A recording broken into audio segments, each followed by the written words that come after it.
Hello kayo dyan, my friends. Hello kayo dyan, guys. Magluto tayo, guys. Hello kayo dyan, guys. Magluto tayo ng adobo, guys. Adobong manok, guys. Gusto na kayo, guys? Hello, guys.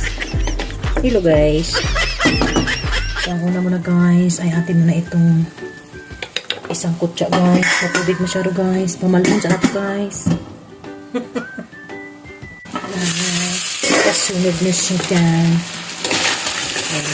Pinabak ko yung kanyang kaling mantika. Okay, so yan, mantika.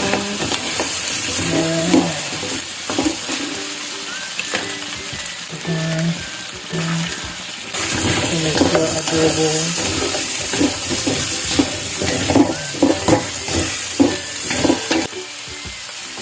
Lagay ko na ito, guys. Nag-loose.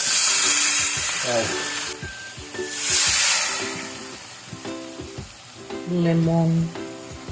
Sa lemon.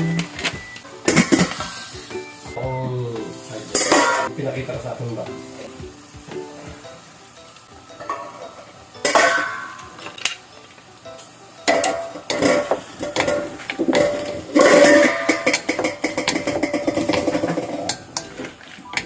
Mura nga ito. Kaso lang wala na akong...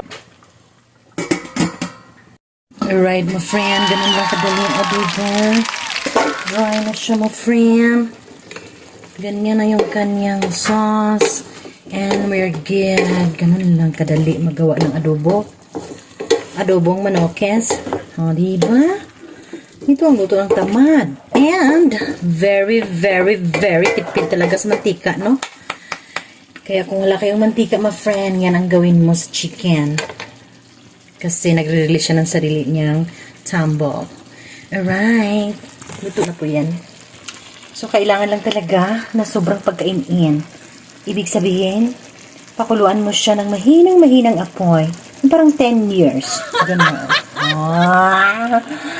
Ano na siya, my friend? Pak na naman yan. Lami kaya. Diba?